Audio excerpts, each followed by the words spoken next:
Shalom Bapak Ibu dan Saudara-saudari, sebelum kita mendengarkan renungan harian kita, mari kita bernyanyi.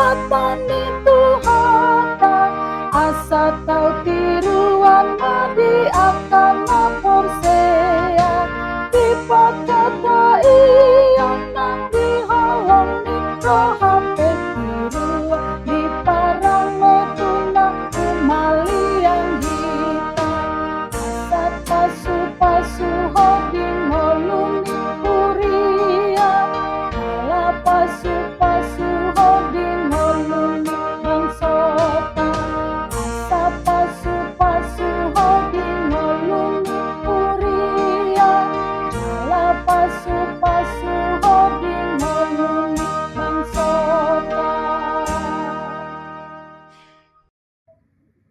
Kita bersatu di dalam doa. Bapa kami yang di surga, yang kami kenal dan sembah melalui Yesus Kristus, terima kasih atas penyertaan Tuhan yang masih nyata kami rasakan hingga saat ini. Tuhan, sebentar lagi kami akan mendengarkan firman-Mu. Berikanlah kami kedamaian yang daripadamu dan juga hikmat, agar kami boleh memahami serta melakukannya di dalam kehidupan kami. Hanya melalui Yesus Kristus kami bersyukur dan berdoa kepadamu. Amin. Bapak, Ibu, dan Saudara-saudari, yang menjadi ayat harian bagi kita pada hari ini diambil dari 2 Yohanes 1 ayat 5. Dan sekarang aku minta kepadamu, Ibu, bukan seolah-olah aku menuliskan perintah baru bagimu, tetapi menurut perintah yang sudah ada pada kita dari mulanya, supaya kita saling mengasihi. Demikian firman Tuhan. Bapak, Ibu, saudara-saudari yang terkasih dalam Yesus Kristus, dalam kehidupan kita sehari-hari, seringkali kita menyukai hal-hal yang baru. Kita senang dengan pengalaman baru, pengetahuan baru, tempat baru, atau orang-orang baru, dan lain-lain.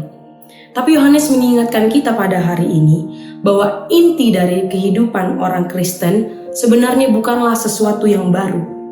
Yang paling mendasar bagi orang Kristen justru adalah sesuatu yang sudah lama, sudah ada sejak dahulu kala, yaitu perintah saling mengasihi. Yohanes mengingatkan bahwa ini bukan perintah baru, melainkan perintah yang sudah ada sejak awal. Lalu kenapa harus diingatkan kembali? Karena meski kita sudah mengetahuinya, menghidupi kasih itu tetap saja tidak mudah. Walau kita tahu kita diperintahkan untuk saling mengasihi, kita tetap kesulitan untuk hidup dalam kasih. Dalam kehidupan kita sehari-hari, kasih ini sering sekali diganti dengan karakter-karakter lain. Bukannya mengasihi, kita malah marah. Bukannya mengasihi, kita malah memenuhi diri dengan kekecewaan. Bukannya mengasihi sesama, kita malah acuh tak acuh. Dan masih banyak karakter-karakter lain yang bertentangan dengan kasih. Kita tahu perintah untuk saling mengasihi, tapi sangat sulit untuk melakukannya.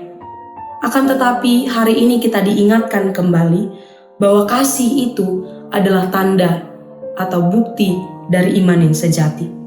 Kasih itu bukan sekedar perasaan di dalam hati seperti orang sedang jatuh cinta. Bukan pula hanya ucapan di bibir seperti mengatakan aku sayang kamu. Tapi kasih itu adalah sikap yang menjadi bukti bahwa kita hidup sesuai dengan perintah Allah. Lalu seperti apa wujud nyatanya?